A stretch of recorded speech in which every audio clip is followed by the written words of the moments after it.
Teman-teman yang saya hormati, Presiden Republik Indonesia baru saja menerima surat-surat kepercayaan dari 10 duta besar negara sahabat untuk Indonesia.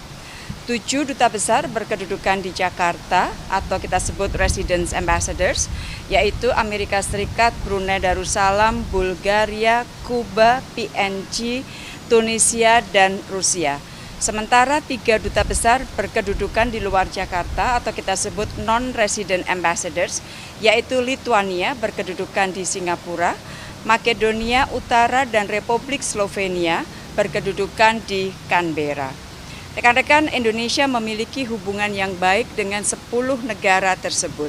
Beberapa di antaranya merupakan mitra dagang atau mitra kerjasama ekonomi utama Indonesia. Sebagai contoh, Amerika Serikat merupakan mitra dagang utama Indonesia.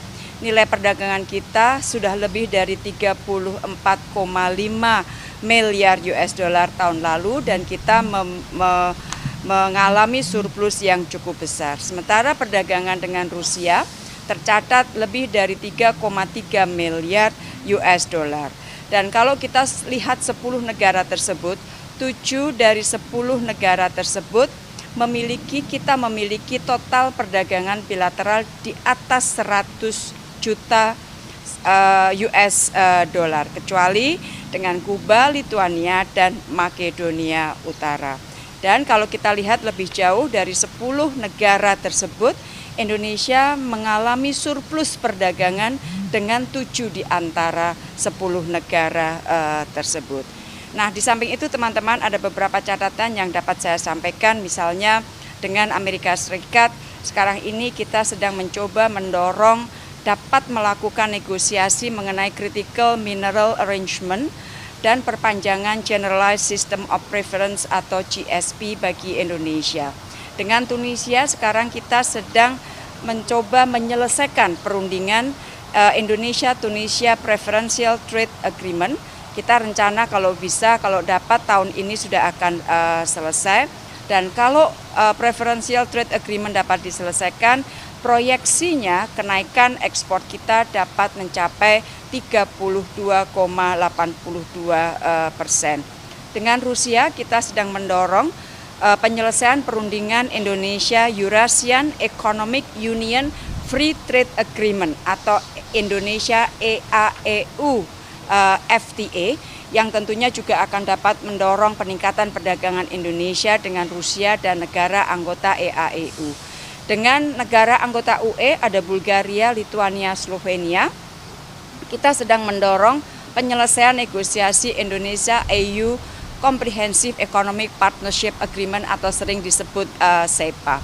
Nah, masih di dalam kerjasama ekonomi teman-teman, kita terus mendorong agar negara-negara dari Amerika Latin dan negara-negara Eropa terus melakukan penguatan. Indonesia memiliki beberapa inisiatif, antara lain Indonesia Latin America and the Caribbean Business Forum yang tahun ini akan dilakukan pada bulan September di Peru, dan juga Indonesia Europe Business Forum yang tahun ini akan dilakukan 7 dan 8 Oktober di Jakarta, dan juga sekaligus kita akan mengundang seluruh dubes baru atau swasta dari 10 negara tersebut untuk hadir dalam Trade Expo Indonesia yang akan diselenggarakan tanggal 9 sampai 12 Oktober di Jakarta.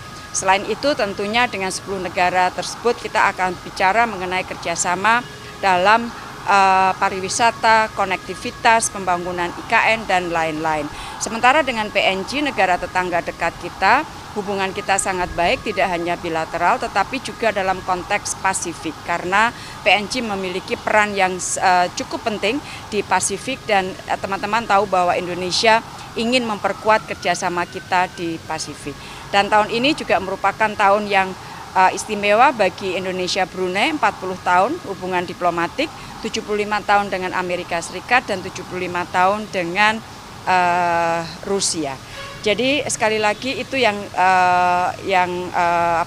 substansi atau prioritas yang dari sisi Indonesia melihat yang ingin dimajukan dengan keberadaan 10 duta besar asing negara sahabat untuk Indonesia. Dan setelah kegiatan ini setelah penyerahan surat-surat kepercayaan, satu persatu saya akan terima mereka untuk lebih mendetailkan prioritas-prioritas kerjasama dengan ke-10 negara tersebut. Demikian teman-teman, terima kasih.